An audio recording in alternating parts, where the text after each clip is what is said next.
You're 3 steps from the finish line. Your legs are screaming. Your lungs are burning.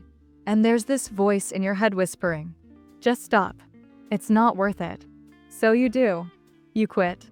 And 6 months later, someone else is standing exactly where you could have been. Here's what nobody tells you about why that happens.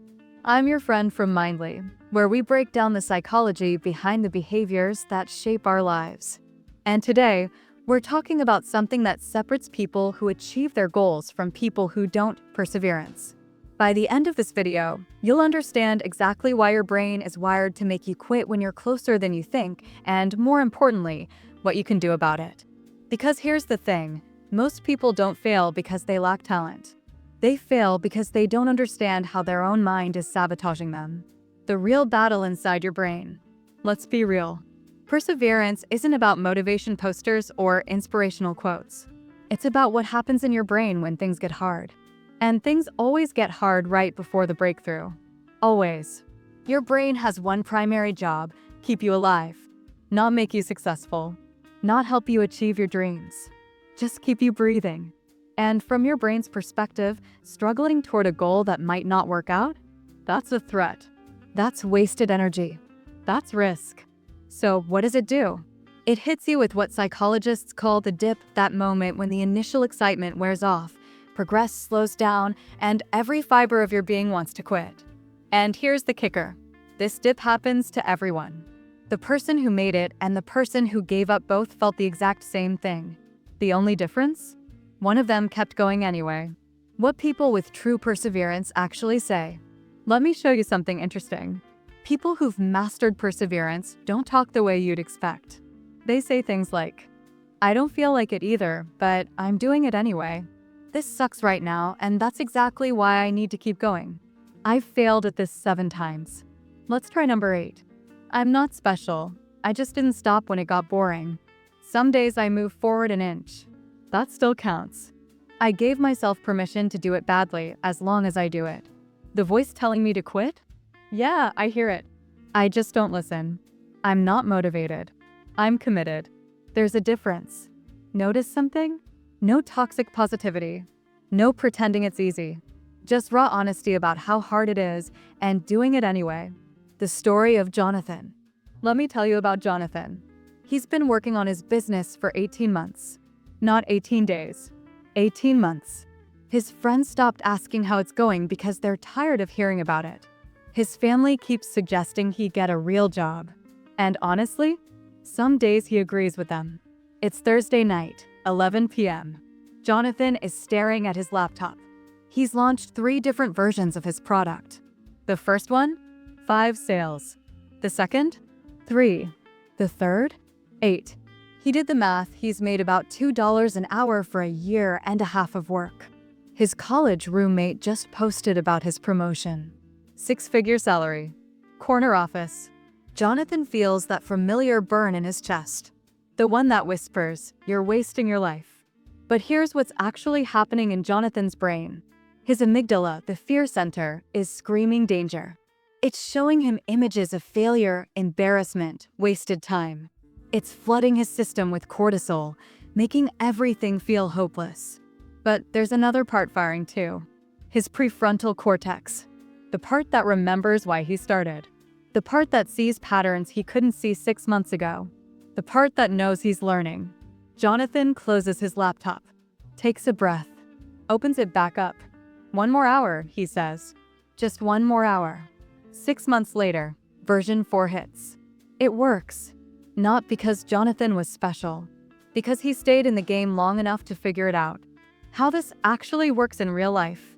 Here's what perseverance looks like in the wild, and it's way less glamorous than you think.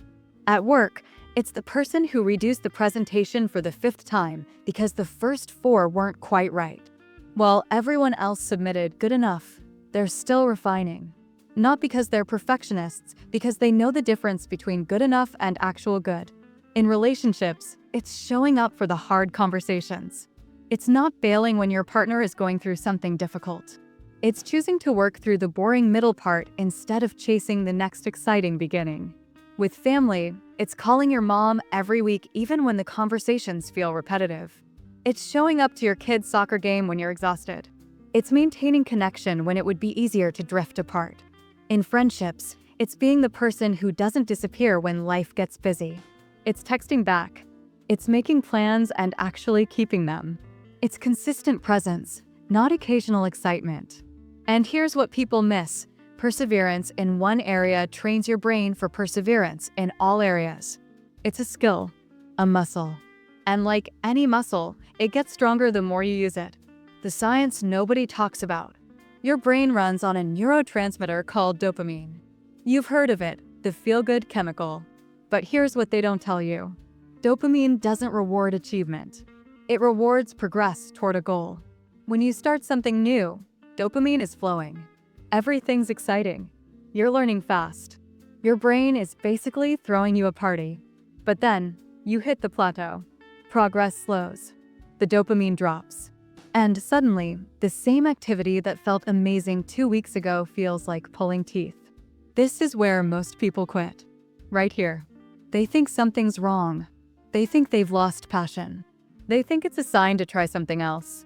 But here's the truth. This is exactly where you're supposed to be. This is the test. Researchers at the University of Pennsylvania studied grit, sustained perseverance toward long-term goals. You know what they found? Grit predicted success better than IQ, talent, or socioeconomic background. Better than all of it. And here's the wild part.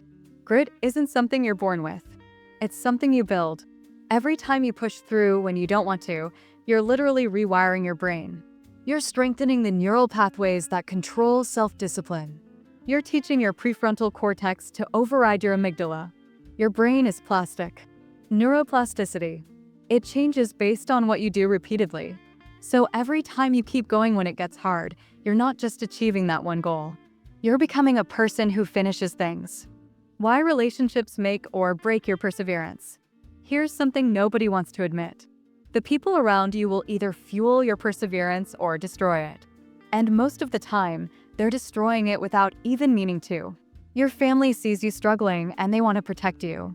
So they say things like, maybe it's time to give up, or you've given it a good try. They think they're being supportive. What they're actually doing is confirming your worst fears. Your friends see you working while they're out having fun. Some of them will cheer you on. Others? They'll make subtle comments. You're still doing that? Or worse, they'll just stop inviting you. Not because they're bad people, because your dedication makes them uncomfortable about their own choices. In romantic relationships, perseverance becomes a stress test. When you're focused on a goal, you have less time, less energy, less patience. Your partner might support you in theory, but when it's Saturday night and you're working instead of spending time together, theory meets reality. And here's the hard truth. Some relationships won't survive your growth. Some people are comfortable with who you are right now. The moment you start changing, becoming more disciplined, more focused, they panic. Because if you can change, what does that say about them? The people who truly love you will support your perseverance even when it's inconvenient. They'll understand that you're not choosing the goal over them, you're choosing to become the person you need to be. And that benefits everyone. How to recognize when you're about to quit. There are signs. Your brain is predictable. It uses the same tricks every time to get you to stop. Learn to recognize them. First, you'll start negotiating with yourself. I'll just take a break. I'll start again Monday. I'll focus on this other thing first. Your brain is trying to give you an exit ramp that feels logical. Second, you'll start seeking external validation. You'll suddenly care way too much about what other people think. You'll ask everyone's opinion. Not because you want advice, because you want someone to give you permission to quit. Third, you'll catastrophize. Every small setback becomes proof that the whole thing is doomed. You miss one workout and suddenly you're someone who can't stick to things. You have one bad sales day and the market doesn't want this. Fourth, you'll get obsessed with new opportunities. Everything else starts looking shiny. Not because those things are actually better, because they're new, and new means you haven't failed at them yet. Fifth, you'll feel physically exhausted all the time. Not because the work is harder, because internal conflict is draining. The part of you that wants to quit is fighting with the part that wants to continue, and that battle takes energy. Melissa's breaking point. Melissa had been training for a marathon for 6 months. 6 months of early mornings, sore muscles, and saying no to brunch plans. She was 8 weeks out from race day when she got injured. Nothing major, a strained hip flexor. But it meant taking 2 weeks off. No running, just rest and recovery. Day 3 of rest, Melissa's brain started spinning. Maybe this is a sign. Maybe my body isn't built for this. Maybe I should just do a half marathon instead. She started researching excuses to pull out, looking up refund policies, texting her running group about reconsidering the timeline. Her training partner, Sophie, showed up at her apartment. "You're not quitting," Sophie said. "You're scared. There's a difference." And here's what Sophie understood that Melissa couldn't see in the moment. Melissa wasn't afraid of the injury. She was afraid of trying her hardest and still failing. As long as she had an excuse, the injury, bad timing, whatever, she was protected. But if she healed, trained, gave it everything and still didn't finish, then what? That's the real reason most people quit. Not because it's too hard, because they're terrified to find out what happens if they actually try their hardest and it's still not enough. Melissa didn't quit. She healed. She trained. And on race day, she finished. Not with her goal time, 20 minutes slower, but she finished. And when she crossed that line, she wasn't just proving she could run 26.2 miles. She was proving she could face her deepest fear and do it anyway. The real reason this happens. So here's what all of this actually means. Perseverance isn't about wanting it badly enough. It's not about motivation or willpower or being tough. It's about understanding that the moment you most want to quit is the exact moment you're breaking through to a new version of yourself. Your brain resists change, even good change, especially good change, because change means uncertainty, and uncertainty means potential danger. So every time you push toward a goal that requires you to grow, your brain will fight you. The people who achieve extraordinary things aren't extraordinary. They're just ordinary people who learned to recognize their brain's tricks and kept going anyway. They felt the same doubt, the same fear, the same exhaustion, and they didn't let it stop them. Think about it. Every person you admire, every success story you've heard, every breakthrough that changed someone's life, it happened because someone didn't quit when their brain was screaming at them to stop. That's it. That's the whole secret. Myths and truths. Myth 1. Perseverance means you never want to quit. Truth. Perseverance means you want to quit constantly, and you keep going anyway. The urge to quit isn't a sign of weakness. It's a sign you're pushing your limits. Myth 2. Successful people are naturally disciplined. Truth. Successful people struggle with discipline just like everyone else. They've just built systems that make it easier to push through when they don't feel like it. Myth 3. If it's the right path, it shouldn't be this hard. Truth. If it's the right path, it's probably going to be harder than you expected. Meaningful goals require you to become someone you're not yet. That process is supposed to be uncomfortable. Myth 4. Taking a break means you're giving up. Truth. Strategic rest is part of perseverance.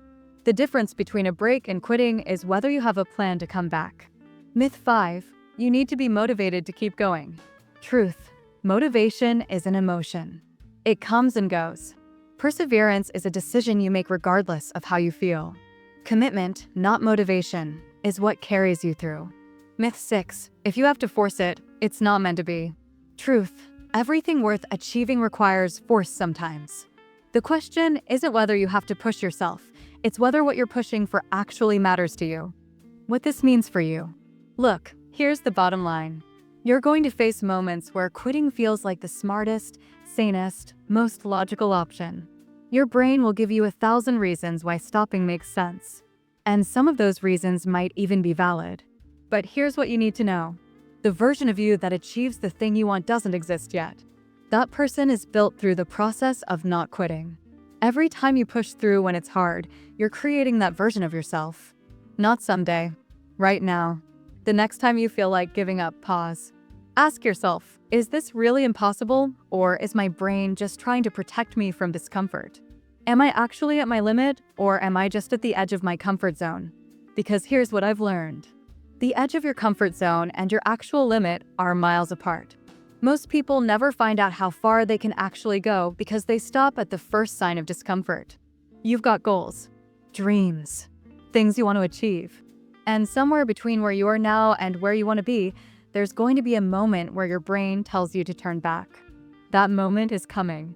The only question is, what are you going to do when it arrives? Thank you for watching the video. If this changed your perspective on perseverance, and if you enjoy this kind of content, subscribe to the channel so you won't miss what's coming next, because we're just getting started. Don't be shy, share a story, a fact, or a personal experience in the comments. Tell me which country and city you're from. I'll love reading your comments. Take care.